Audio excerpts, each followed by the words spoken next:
MSW Media. President Bukele of El Salvador told the United Nations that the United States has constructive custody of the prisoners sent to CECOT. Former F.B.I. Director James Comey and former C.I.A. Director John Brennan are under criminal investigation by the Department of Justice for their roles in the Russia investigation. Democrats on the House Judiciary Committee have demanded Attorney General Pam Bondi release Special Counsel Jack Smith's full report, as well as any mention of Donald Trump in the Epstein Files. And Judge Xinis becomes frustrated with the Department of Justice's failure to produce a witness with knowledge of the next steps for Mr. Abrego in a series of hearings. This is Unjustified.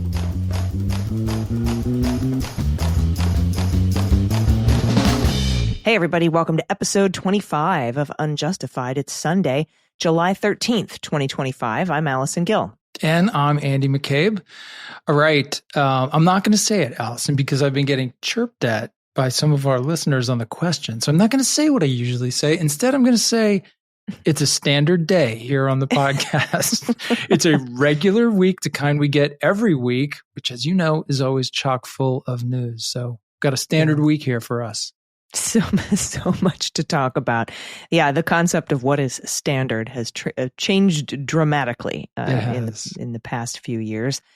We've got a lot. There's a lot more, I feel, that we have to cover than what was just in those headlines. I feel like there's more. Yeah, the challenge, here's a little, I mean, you will understand this, but a little behind the scenes here. The challenge is always like, what do we cram into this show? How do we cover things in the amount of detail and with the facts that we know our audience really enjoys?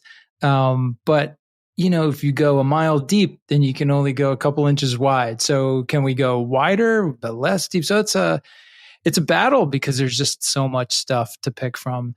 Anything related to DOJ and the characters therein is kind of fair game. And so, there's a lot to work with. Yeah, big balance between frequency and amplitude. And that's right. We're going to try to walk that line. Where do you think we should start? I mean, there's so much. Yeah, well, I mean, I feel like since we got a shout out to our old bestie, Jack Smith, maybe we start there. Yeah, all right. Let's start there. His name was invoked in a letter from House Judiciary Democrats to Attorney General Pam Bondi this week. So let's get into this. The letter is addressed, like I said, to Pam Bondi. It's dated July 8th, and it says, 5 months ago, the Department of Justice dismissed the pending case against Walt Nauta and Carlos de Oliveira, depriving the American public of an opportunity to hear the evidence of how they conspired with Donald Trump to help him stash hundreds of highly classified records at his Mar-a-Lago club, defy subpoenas, obstruct law enforcement, hide evidence, and lie about his continuing retention of those records. Since then, you've continued to conceal the evidence against Donald Trump and his co-conspirators by refusing to release the report of Special Counsel Jack Smith's investigation into this matter. You have done so even as House Judiciary Committee Republicans continue to make baseless claims of bias and misconduct on the part of Special Counsel Smith and compel testimony from members of his team, all without a shred of evidence.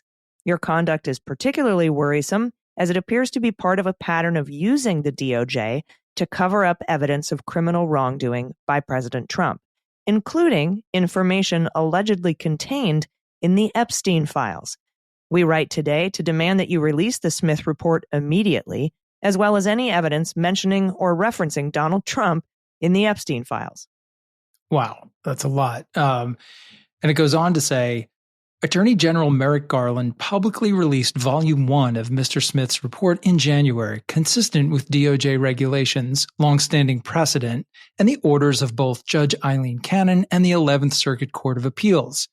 At that time, the DOJ did not publicly release Volume 2 of Special Counsel Smith's report regarding his investigation into Mr. Trump's retention of classified documents at his Mar-a-Lago club after his first term in office, to avoid any prejudice to President Trump's co-defendants, Walt Nauta and Carlos de Oliveira, while the criminal case against them was still ongoing. That's a long sentence. The DOJ has since dropped the case against Mr. Nauta and Mr. de Oliveira, and their case was dismissed on February 11th, 2025. Yet, according to DOJ's court filing in March of 2025, you have sought to indefinitely block the disclosure of the remainder of the report. This position is plainly impossible to reconcile with the department's regulations and longstanding practice of publicly releasing reports by special counsels. Your predecessor, Attorney General Garland, released in full and without any redactions 3 special counsel reports written during his tenure. Special Counsel Robert Hur's report on President Joseph Biden's possession of classified documents, Special Counsel David Weiss's report on Hunter Biden's tax and gun offenses, and Volume 1 of Special Counsel Jack Smith's report on President Trump's efforts to remain in power after losing the 2020 presidential election. Attorney General Garland also released Special Counsel John Durham's report on the origins of the Federal Bureau of Investigation's investigation of links between Russian officials and Donald Trump's 2016 presidential campaign. Yeah, I think it's interesting, though, trying to tell Pam Bondi what DOJ policy is and what longstanding norms are. I mean, you know, It goes on to say, your approach is also at odds with your decision to cooperate with House Republicans' continued probe of Special Counsel Smith's investigation and prosecution of Trump in their failed effort to find any evidence of bias or misconduct.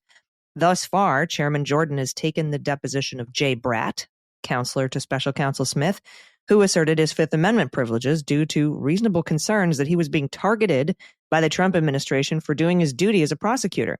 Committee Republicans have also requested and obtained the testimony of 2 additional former line-level prosecutors in Special Counsel Smith's office, who Chairman Jordan baselessly accused of having orchestrated a partisan and politically motivated prosecution of President Donald J. Trump and his co-defendants. Your Department of Justice has acquiesced to these requests without objections or restrictions, taking a highly unusual position at odds with decades of long-standing DOJ policy to protect line prosecutors and prosecutorial deliberations. There we go with the decades long-standing DOJ policy again. It is particularly instructive that you have apparently decided to allow prosecutors to testify about their years-long investigation of Trump, even as you refuse to release the fruit of that investigation, forcing the prosecutors to defend themselves essentially with hands tied behind their backs. DOJ officials have also repeatedly sought to disparage and discredit Special Counsel Smith's investigation. Principal Associate Deputy Attorney General Emil Boie, in his confirmation hearing for his nomination by Trump to the Third Circuit Court of Appeals, attacked Mr. Smith's office as weaponized and falsely claimed that members of Mr. Smith's team, quote, acted based on their political beliefs as opposed to the law. Just as revealing, Chairman Jordan has refused to join our calls for the release of the full Smith report, presumably a key piece of evidence in his investigation, although he professed in his March 17, 2025 letter to you to, quote, share your commitment to restoring accountability and transparency at the department. This administration has repeatedly claimed that President Trump is, quote, the most transparent and accessible president in American history. Wow. So far, your DOJ has not only failed to live up to this promise, but you have also consistently hidden from the American public materials and information that may be damaging to President Trump. Earlier last month, Elon Musk, the former senior advisor to President Trump and head of the Department of Government Efficiency, posted on his social media website, X, that President Trump is in the Epstein Files. That is the real reason they have not been made public. At his confirmation hearing, Director Patel vowed to release the Epstein Files, stating that he would, quote, make sure the American public knows the full weight of what happened. In February of 2025, you came under intense public criticism after releasing the first phase of roughly 200 pages of the Epstein Files that consisted largely of information that was already public. Subsequently, you reportedly ordered hundreds of FBI agents, many of whom were usually focusing on national security matters, to review the Epstein Files. Agents that were assigned for this review reportedly, quote, clocked more than 100 hours of work, over the most recent 2-week pay period, including a marathon session last weekend during which they slept on desks while waiting for new batches of Epstein records to process. In April, you claimed the FBI was reviewing, quote, tens of thousands of videos of Mr. Epstein with children or child porn. Despite this immense effort, no additional Epstein records have been released. And just this week, the FBI stated that it has determined, quote, no further disclosure would be appropriate or warranted. This raises the question of whether the White House has moved to prevent the declassification and public release of the full Epstein files because they implicate President Trump, and whether these massive redaction efforts and the withholding of the files were intended to shield your boss from embarrassing revelations within those files. If I were a betting woman, yeah. It goes on to say, it is not a coincidence that Trump installed his personal legal team to top positions at the Department of Justice, appointing you, Todd Blanche, Emil Boie, who all served as his defense counsel at one time or another, to the 3 most senior positions at DOJ, and Stanley Woodward, defense counsel for Trump's co-defendant Walt Nauta in the classified documents case, as the Associate Attorney General, another top position at DOJ. By doing so, DOJ has all but turned into President Trump's personal law firm, ensuring that damaging information about him would remain hidden from public view. The American people deserve uncensored answers and authentic transparency from this administration and a full understanding of Mr. Trump's actions. We call on you to stop protecting your boss and former client, release the Smith report in full without redactions immediately, and publicly release all documents in the Epstein files that mention or reference Donald Trump. And of course, that was signed by all of the members, the Democratic members of the House Judiciary Committee. Yeah. So I guess my first thought is I'm absolutely with you that the argument you're violating norms and procedures is likely to have about as much weight as my argument daily to my golden retriever that the policy is he gets dinner and breakfast, but not lunch. And he looks at me like, what does policy mean? I don't care. Where's the kibble? So yeah, I don't think that's going to hold a lot of weight or be very persuasive. In fact, I don't think much will come of this, but it might have the effect of continuing to fan these flames of outraged conspiracy theorists, which seems to be causing the Republicans quite a bit of angst right now. Oh, it's definitely already fanning the flames. I mean, if you think about, the fact that DOJ said it released the full raw files of the Epstein jail video, but then a minute was missing, and now Wired magazine, of course, everybody ran with the minute missing, and now Wired magazine is reporting that the metadata on those files shows that they were manipulated, and not necessarily for bad purposes or anything, but they weren't the raw full files. They had been, I think, reprocessed using Adobe, and the metadata shows that, so they aren't the full raw files. So a lot is coming out around this. It's a very big issue, especially with the MAGA base. They're tearing each other apart about this right now. And I mean, so much so that didn't Deputy Director of the FBI, Dan Bongino, storm out of Washington, D.C.? That's what CNN is reporting. As we record this on Friday afternoon, he apparently had some sort of a meltdown yesterday, left, and did not come to work today, and is reported as having said to people that he's considering resigning, which, let's not forget that Dan Bongino was one of the primary guys fanning the flames of these conspiracy theories for years before he became deputy director. And, you light that bonfire on your front yard because you think it looks cool and it attracts all your friends. Well, you can't complain when the bonfire consumes your house. He did this, and now he's apparently getting pilloried by his former, I guess, podcast listeners and followers and things like that, who are pretty upset about the fact that he's come out and said the guy killed himself. There's nothing else to see here. He signed the statement that was released. Allegedly, he signed it, as did Patel and Bondi and maybe Blanche. Although the media reports that the statement itself that they put out, on the Sunday night of 4th of July weekend, classic Washington move about trying to hide something.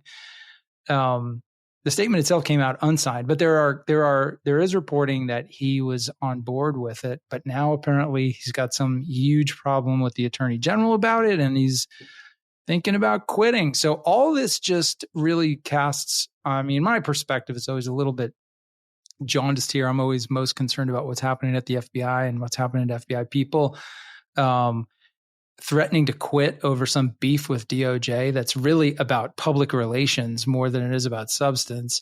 Not a good look for the men and women you have to lead into really dangerous and demanding situations every day. Really, really awful. And it's yet another kind of arrow that the Bureau has had to sustain, along with the revelations yesterday from the New York Times about Kash Patel's wave of required polygraphs for everybody he thinks doesn't like him or something. I don't know what standard he's using, but the questions include things like, have you ever said anything bad about the director Patel? Oh my Good luck finding someone who hasn't. Did you put Director Patel in your burn book? It's high school. Yeah. It's high school. And with what I imagine, kind of knowing this administration a little bit, at least kind of the way that they act about certain things, I just imagine Bongino, Patel, Bondi in an office trying to make someone besides them take the blame. Like, I think Patel and Bongino want Bondi to take the blame for the Epstein Files. I think Bondi wants them to take the blame. Like, they're just trying to figure out. Because honestly, I think Dan Bongino's number one priority is himself and his followers and his podcast people. And he wants to be able to turn to them and say, hey, this wasn't me. This was Pam Bondi and the deep state or something. You know what I mean? Yeah. They all kind of want to dump the blame. They want a fall guy for this because it is upsetting the MAGA base this much, Yeah. And come on, no coincidence that when this conspiracy theory that's been peddled by Dan Bongino, by Kash Patel, by Donald Trump on the campaign trail is completely collapsing in a flame of glory. At the same time, all of a sudden now we're opening cases on Jim Comey and John Brennan. I know we're going to talk about that later in the show, but like the timing here is so obvious. It is just patently evasive from the most transparent administration in the history of administrations. The MAGA base is angry about the Epstein Files. We need some red meat for them. Let's throw them Comey and Brennan. Yeah. I mean, that's something else that Bongino and Patel talked about endlessly. Yeah. Right? And Donald Trump prosecuting the people who put together the, Crossfire Hurricane, the Russia investigation. And continuing to and the thing, Donald Trump at a cabinet meeting was asked about the missing minute, or Pam Bondi was asked about the missing minute in the Epstein tape, the jail tape. And Donald Trump jumped in and said, why are you still talking about Jeffrey Epstein? This is so old. He's a creep. It's over. This was years ago. Why are you still talking? The guy who's still talking about Crossfire Hurricane, the guy who's still talking about 2020, the guy who's still talking about Jim Comey. That guy is wanting to know why people are still talking about Jeffrey Epstein. And it's like that combined with the lack of transparency. And honestly, I thought it was very interesting that it was put in a letter from House Judiciary Democrats alongside Jack Smith's report. We also want the Epstein Files where Donald Trump is mentioned, and to go as far as alleging that the House Judiciary Dems think that the reason that they aren't being forthcoming is because they are protecting Donald Trump. And they quoted Elon Musk. I've never seen that in a congressional letter before. Never thought I'd see House Democrats relying on Elon Musk to prove their point, but here we are. It's upside down world. So it is. Crazy. Well, that letter also mentioned the current PAYDAG and nominee to the Third Circuit Court of Appeals, Emil Boie, who has handed in his answers to the Senate confirmation questionnaire while having to confront text and email evidence that he did, in fact, instruct DOJ lawyers to tell the court to fuck off. And we're going to go over his answers and those emails and texts after this quick break. So stick around. We'll be right back. Hey, everybody, if you're still tossing and turning all night or feeling edgy during the day, it's time to talk about CBD from CB Distillery. Millions of people are turning to CB Distillery for relief because it works. In fact, over 90% of customers report better sleep. But it's not just about sleep. CB Distillery offers targeted CBD formulations for everything, including stress, mood, focus, even recovery after exercise. They even make CBD products for pets, all with clean, high-quality ingredients and no unnecessary fillers. So I want to thank CB Distillery for sponsoring this episode. You can get 25% off your entire purchase at cbdistillery.com and use promo code UNJUST. I first tried CB Distillery a long time ago. I was dealing with some post-workout soreness, and then also I couldn't sleep at night. Their sleep gummies are amazing, and the pain stick was a total game changer. It's like a solid lotion bar you rub directly where it hurts, and within minutes, the tension eases. I keep one in my gym bag now because I never want to be without it again. And then those sleep gummies I was talking about, those knocked my bedtime routine into a new gear. No fog, no grogginess, just a calm slide into real restful deep sleep. And I wake up feeling rested and ready to take on my day instead of dragging myself through the morning. With over 2 million satisfied customers and a 100% money-back guarantee, there's no risk. CB Distillery is the source I trust. So if you've been struggling with sleep, stress, or recovery and you haven't found relief, this might be the move for you. Millions have made the switch, so maybe it's time for you to join them. So for a limited time, you can save 25% on your entire purchase. Just visit cbdistillery.com and use promo code UNJUST. That's cbdistillery.com, promo code UNJUST. One more time, cbdistillery.com, promo code UNJUST. Specific product availability depends on individual state regulations. All right, everybody, welcome back. All right, let's turn to Emil Boie. Now, this reporting comes from CBS. Emil Boie, top Justice Department official who previously served as Trump's criminal defense attorney, declined to rule out the possibility of the president running for a third term and did not denounce the January 6th attack on the Capitol in a questionnaire submitted to a Senate panel considering his nomination for a lifetime appointment as a Third Circuit judge.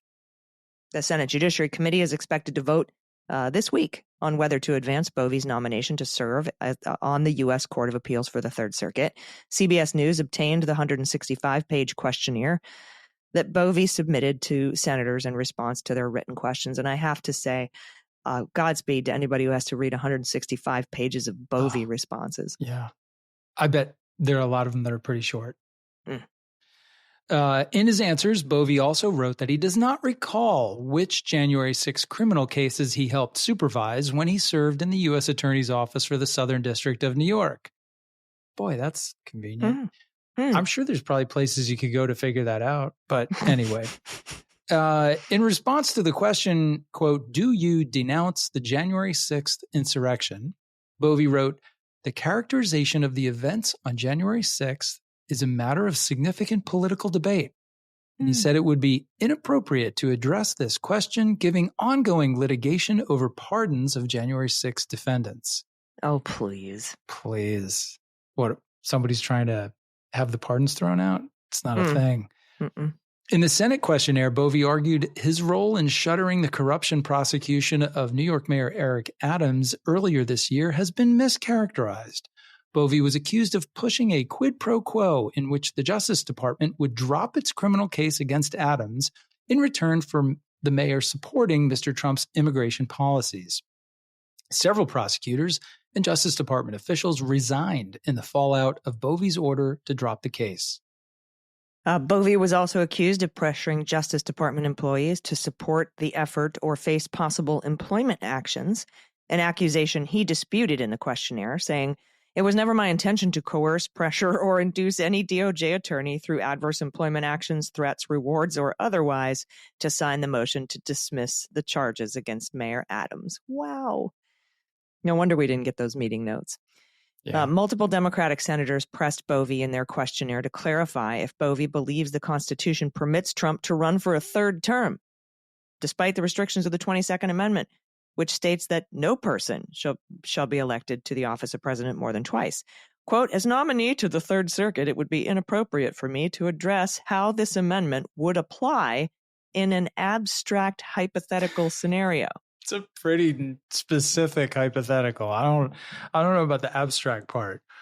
Unless she's going to argue that a third term is technically not more than twice. Right. He goes on to say, to the extent this question seeks to elicit an answer that could be taken as opining on the broader policy or policy debate regarding term limits. Is there a debate regarding term? Or on statements by any political figure, my response, consistent with the positions of prior judicial nominees, is that it would be improper to offer any such comment as a judicial nominee. That is just BS. Now, if you ask a judge how they would rule if a specific case came to them, sure. They'll say, I'm not going to opine on that. Right. But you tell me if the Constitution says a thing? You can't talk about the law at all now if you're being nominated to be a judge? I mean, what are they going to talk about? What are they going to talk about? Like, Mr. Boie, what was your favorite movie that you've recently seen? Are you an F1 guy? Did you like the F1, the movie? Is the sky blue? Well, considering that Rayleigh scattering is up for debate, I can't opine on the color of the politically motivated color of the sky. Yes. Oh my God. Yes. When asked whether President Biden was duly elected in the 2020 election, Boie responded, quote, President Biden was certified as the winner of the 2020 presidential election and served as the 46th president of the United States, adding that it would be improper for him to opine on the broader political or policy debate regarding the conduct of the 2020 presidential election or on statements by any political figure or on any statements that might offend a particular political figure who he hopes to work for as a judge on the Third Circuit. Okay, I added that part. Yeah, fair. Boie wrote that he does not recall where he was on January 6, 2021, and he declined to answer if he would characterize the Capitol siege as an insurrection. He also acknowledged that he provided Mr. Trump with legal advice about his pardons of those involved in the attack. When asked if he supported the pardons of violent January 6 attackers, Boie wrote, as I explained in my confirmation hearing, it would not be appropriate for me as a nominee to comment on President Trump's use of the pardon authority. Actually, I don't feel like there's any conflict there at all. No. As a judge, he would never be called upon to weigh in on the pardon. The pardon power is absolute, and it's not the source of... I suppose somebody could challenge one of the pardons, and he might have to rule that the pardon power is broad and absolute, but I don't know. Yeah, but I mean, that's pretty far out there. That's a pretty abstract hypothetical. Yeah.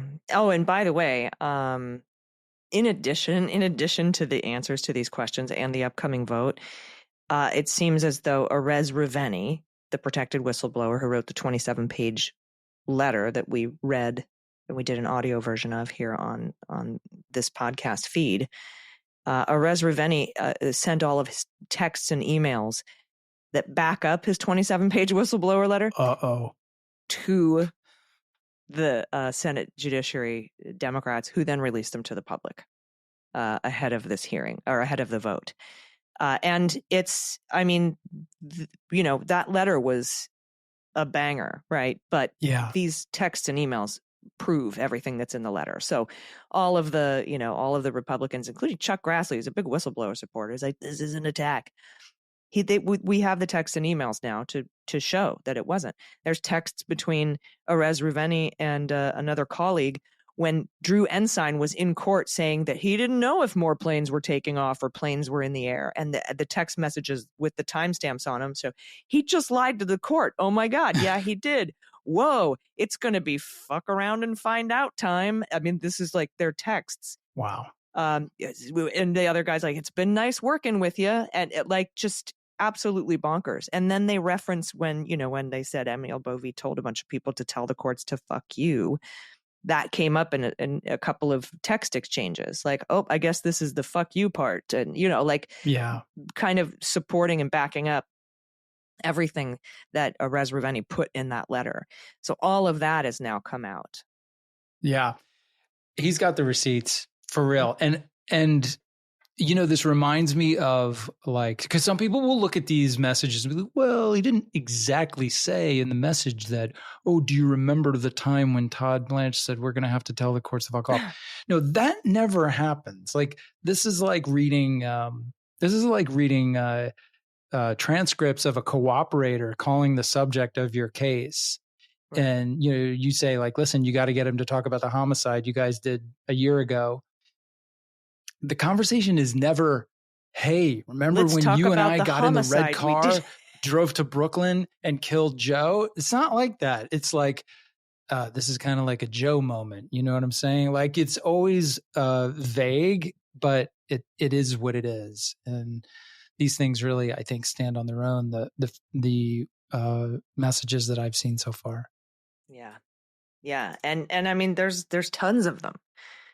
And the emails. Remember how he said I kept sending emails to tell everybody, and they kept telling me stop sending emails. Right. Quit calling me. Mostly to avoid FOIA, but for other purposes too. And so it's all there in black and white. Yeah. It's certainly not. It's not a political attack.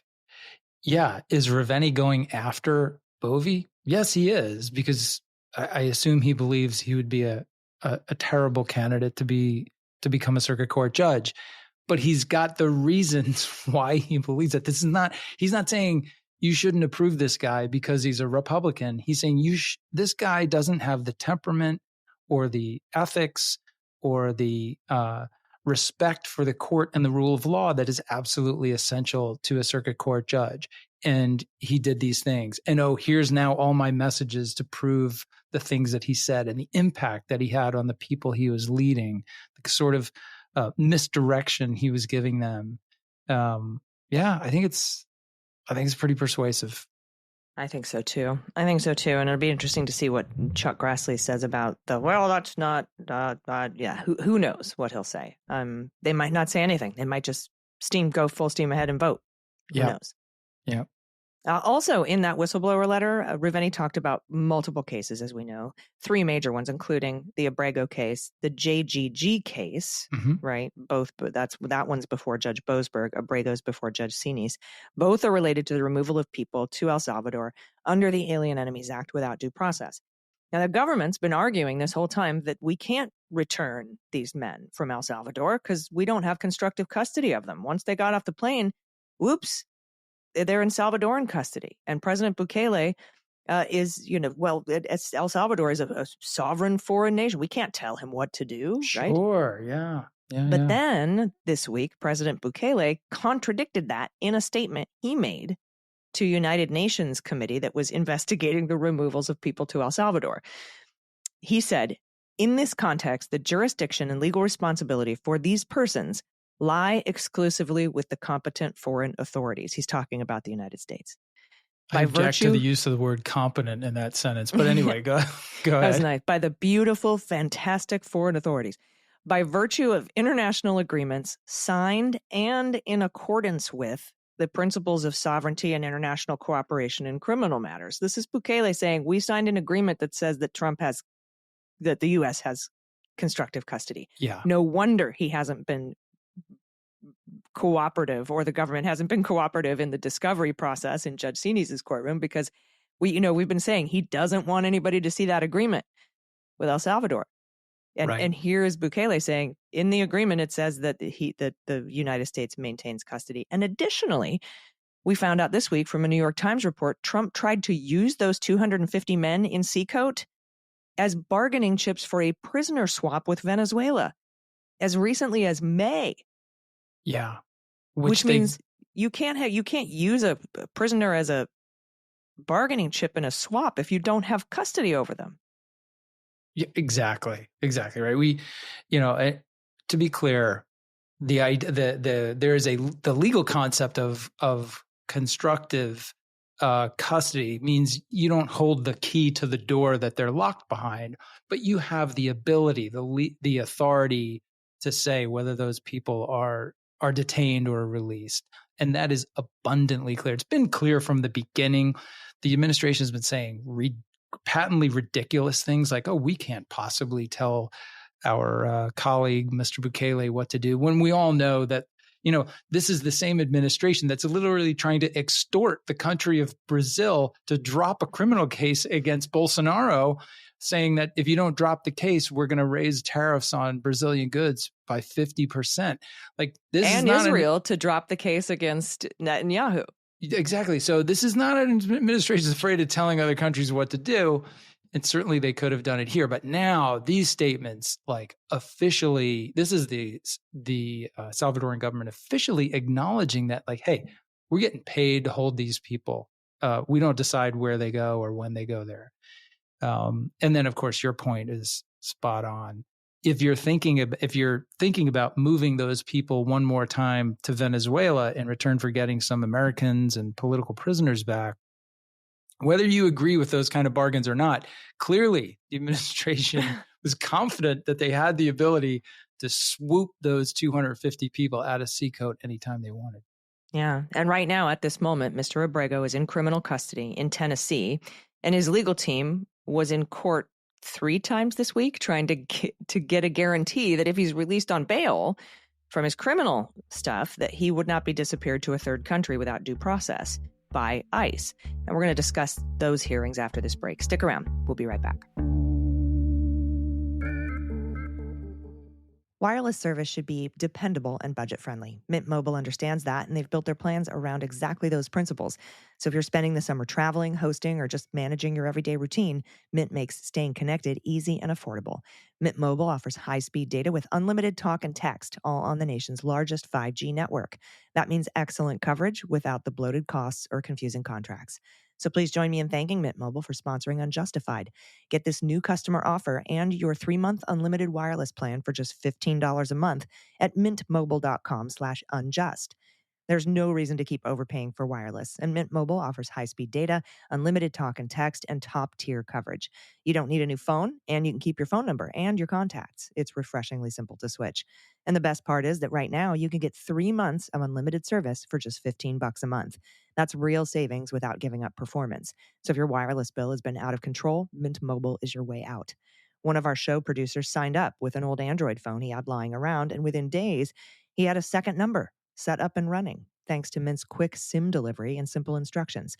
For $15 a month, he says he's never had a more budget-friendly plan. This year, skip breaking a sweat and breaking the bank. Get this new customer offer for your 3-month unlimited wireless plan for just $15 a month at mintmobile.com/unjust. That's mintmobile.com/unjust. Upfront payment of $45 required, equivalent to $15 a month. Limited time new customer offer for 3 months only. Speeds may slow above 35 gigabytes on unlimited plan. Taxes and fees extra. See Mint Mobile for details. Welcome back. Okay, there was one hearing this week in the Abrego case that stretched over 3 days regarding what might happen to Mr. Abrego should he be released on bail from custody in his criminal case in Tennessee on July 16th. So during the first hearing, Judge Xinis could not get a straight answer from the DOJ lawyers. I'm sure you're all shocked. So she ordered the government to produce a witness with knowledge to answer her very basic questions. Would ICE remove Mr. Abrego to a third country if he's released from criminal custody? And if so, which country? And would he be given notice to oppose his removal? The witness, Mr. Giles, didn't have the answers to her questions, and that hearing spilled over into the next day with arguments from both parties. Yep, and the New York Times reports on this, saying a frustrated federal judge, that's putting it mildly, signaled on Friday she would probably issue an order protecting Kilmar Armando Abrego, the immigrant who was wrongfully deported to El Salvador, from being hastily expelled from the United States again after he was brought back last month to face those criminal charges. The suggestion by Judge Paula Xinis, who's handling the original civil case emerging from the wrongful deportation, came during a hearing in federal district court in Maryland, where she exploded at the Justice Department for having badly damaged the bonds of trust that are normally afforded by the courts to lawyers for the government. Quote, "This has been the process from day one," she said, who in the past several months has chided the administration over and over for how it's handled Mr. Abrego's case. Quote, "You have taken the presumption of regularity and you've destroyed it, in my view." Wow. Yeah, that's heavy. It's not good.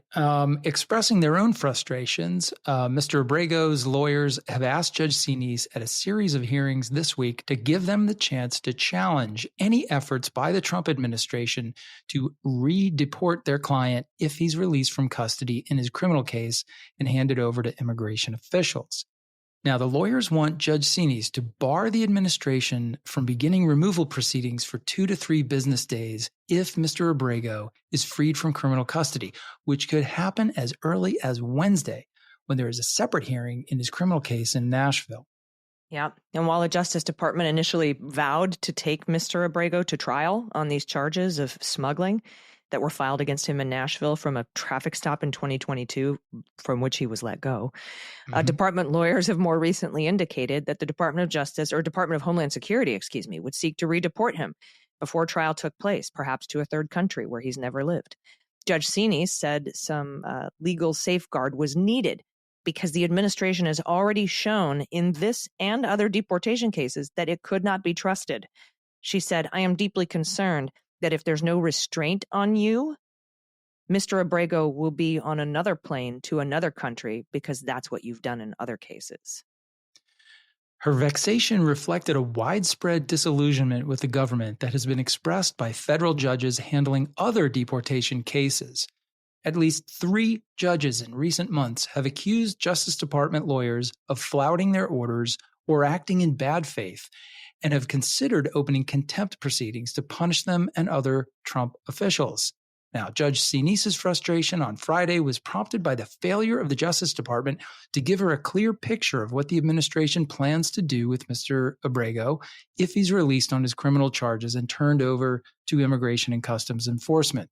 On Thursday, the judge had a top ICE official, Mr. Thomas Giles, testify in court for nearly 4 hours about the administration's plans.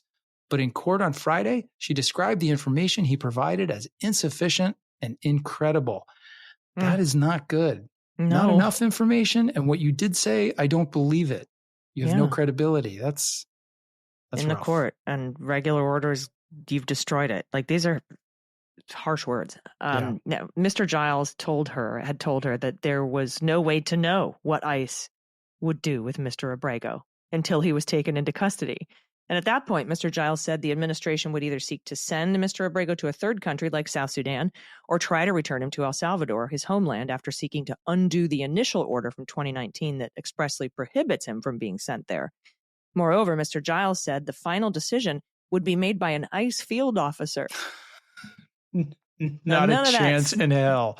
None of that sat well with Judge Xinis. There's no way that's accurate.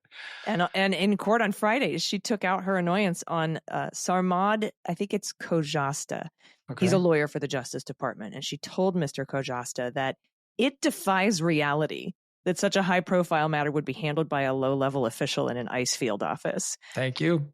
She also pressed him repeatedly about which course of action the government intended to take, raising her voice at one point, asking, "What are you going to do?" Yeesh. Judge Xinis had little patience for Mr. Kojaste's protestations that the administration had made a mistake with Mr. Abrego the first time, but this time intended to scrupulously follow procedures. What? This is a group. Quote, "You violated the law undisputedly," she told him, "but now you promise that you won't do it again without showing how you aren't going to do it again." These strong words seemed driven by her cumulative irritation. That's a good one. I'm going to use that around the house. My cumulative irritation is high. Her cumulative irritation at the Justice Department's efforts, reaching back over many months to sidestep her orders and obfuscate even her best attempts to get straight answers. Yeah, cumulative irritation is the legal term for "I've had it up to here." That's the legal for "I've got a chapped you know what." Yep. Now, Judge Xinis expressed skepticism about Mr. Abrego's indictment at the July 7th hearing, asking the Justice Department lawyer whether it had merely been a pretext to comply with her orders. The lawyer, Bridget O'Hickey, maintained that the indictment has been obtained in good faith and had emerged from a legitimate criminal investigation. Wow. At the same time, at the same hearing, though, a different Justice Department lawyer cast serious doubt on whether Mr. Abrego could ever actually stand trial. That lawyer, Jonathan Gwynn, admitted that if the defendant was released from custody next week, the Justice Department would effectively set the charges aside and hand him over to Homeland Security for immediate removal. Of course they will, because they've done that with a lot of people lately, but I digress. Yeah. That plan contradicted both top Justice Department and White House officials and prompted Judge Xinis to exclaim that getting answers out of the administration was, quote, like trying to nail Jell-O to the wall. Judge Xinis did not specify when she would issue the order protecting Mr. Abrego, but she said she wanted to address the question before the judge in the criminal case, Waverly Crenshaw Jr., holds a hearing on Wednesday to consider whether to release Mr. Abrego. So stand by, because we could be getting that any moment. Any moment, really, between now and next Wednesday. This Wednesday, just this Wednesday, a few days from now. Yep. So I followed this along, by the way, by following Anna Bauer and Roger Parloff at Lawfare. Really great accounts to follow on Blue Sky if you want to get the play-by-play from inside the courtroom. Also, Adam Klasfeld at All Rise News does a really good job at this too. So I would definitely make sure you're following all of them. Lawfare, All Rise News, Abrego, not Abrego, Adam Klasfeld, and of course, Roger Parloff and Anna Bauer. Just really great reporting from the court. All right, we've got just a couple more quick stories and listener questions, and we're going to do that right after this last break. Stick around. We'll be right back.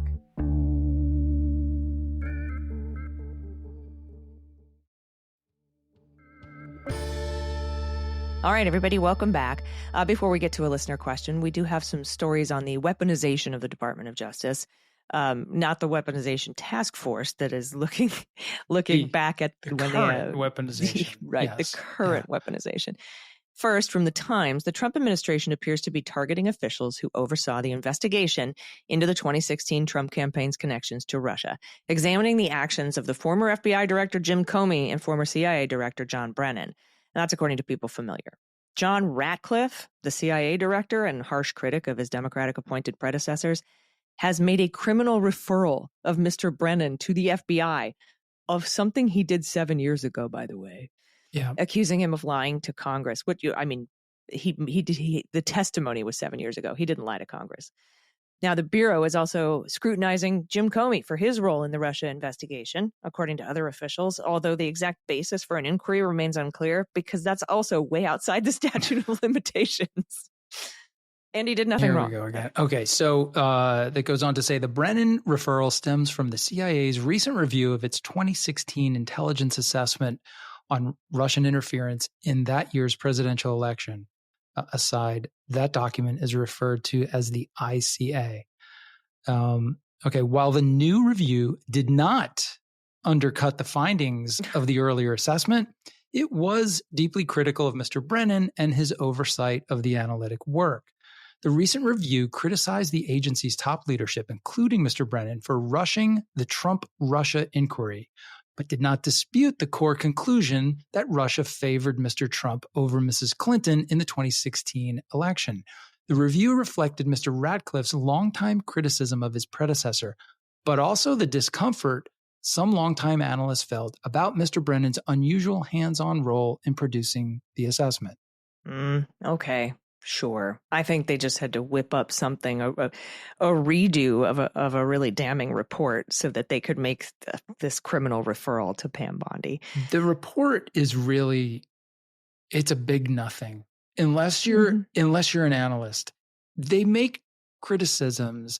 They basically took the report and compared it up against like the standard rules of analysis and the tradecraft that all source analysts use to create finished intelligence products. And they found some ways that the report could have been better. They said it was produced too quickly. Of course, the answer to that criticism is we were given a time deadline by the President of the United States. We would have loved to have had 6 more months to do it, which is what the review suggested. But the President of the United States didn't give us 6 more months to do it. He said, get it done by the end of December. They also said, there was too much senior management involvement in the piece, and that could have caused the analysts to become, nervous about their work and subjected to influence. Okay, so these are all good to know things. But yeah, there's nothing in it that says this was a political hit job produced to attack Republicans, which is, I'm sure, what Mr. Ratcliffe was hoping for. Right. Or that the Crossfire Hurricane was opened because of the FISA warrant into Carter Page and the dossier, which it wasn't. So anyway, back at it again. I knew if I kept the name Mueller, she wrote, at some point it would come back in fashion. I knew it. I'm just vintage now. That's what I'm saying. All right. What do we have next?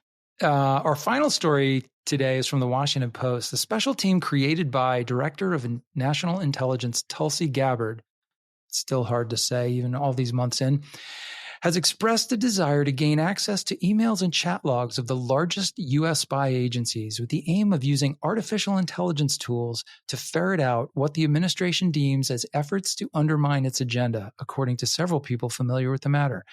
The mission of the Directors Initiative Group, or DIG, isn't that cute, is to enforce President Donald Trump's executive orders and to end, quote, weaponization of the federal government, declassify documents, halt diversity, equity, and inclusion programs, according to Gabbard's office. So far, none of the U.S. spy agencies approached has transferred the data, several people said.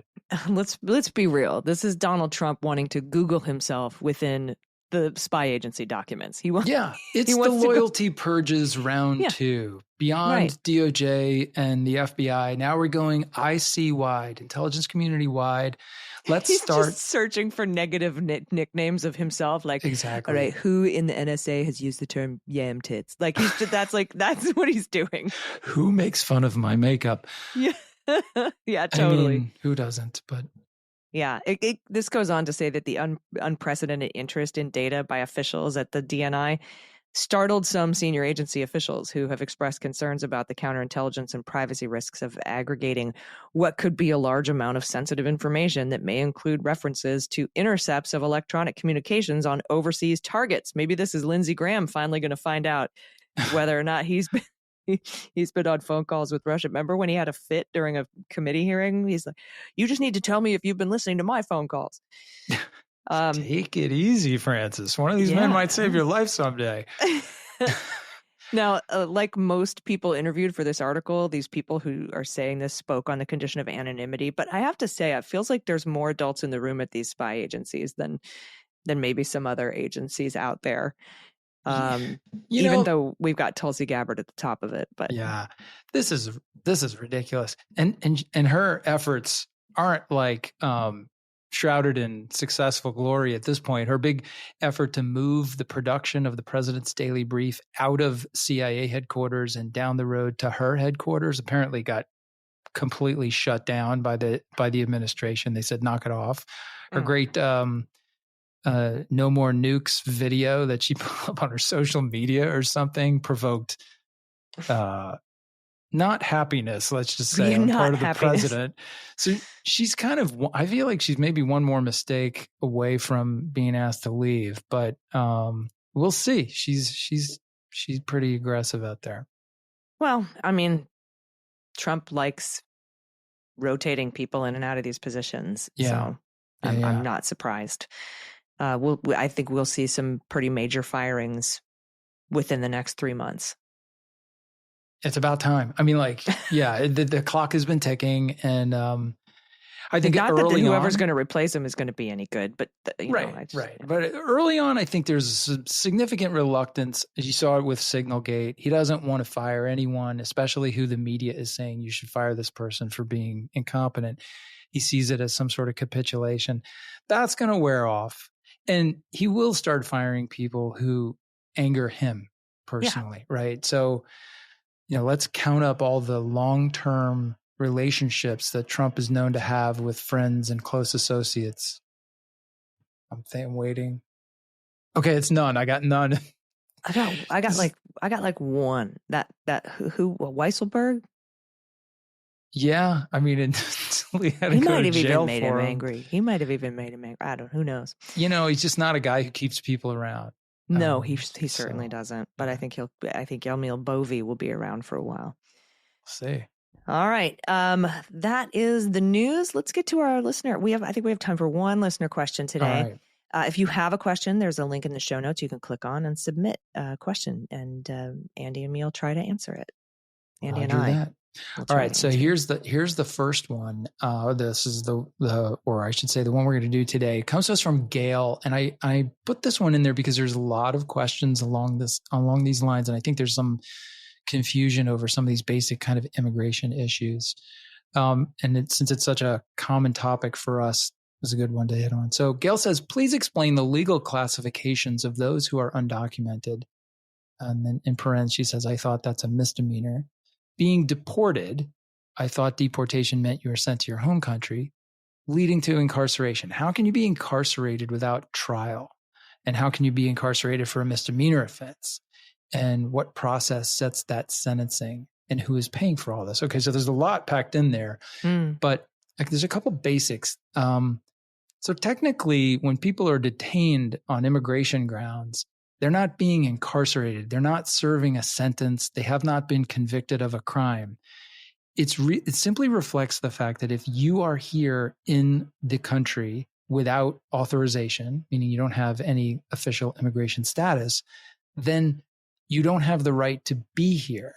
And you can be taken into custody and held until the government goes through the process, gives you due process, and deports you. Like, that's the way the law is supposed to work.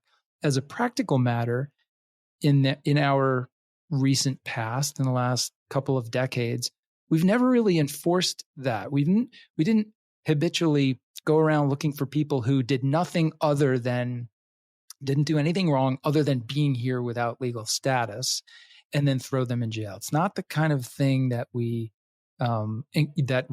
detained people for.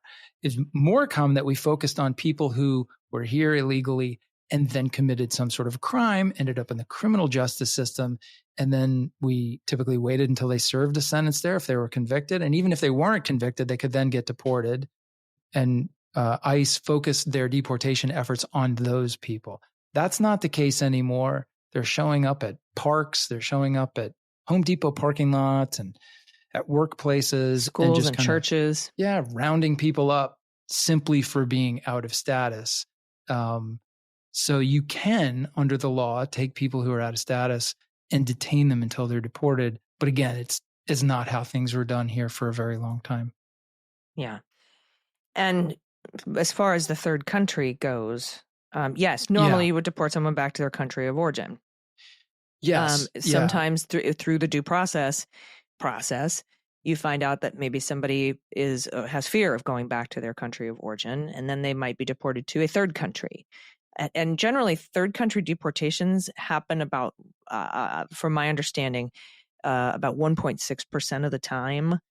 So very rarely. But now with this administration, that's all they want to do is to send folks to third countries as kind of, and it seems like allegedly as punitive as a punishment. Right. Like, like in that courtroom where the judge was talking about, are you going to send somebody who is from a tropical climate to somewhere in the Arctic Circle, right? Just to make their life miserable.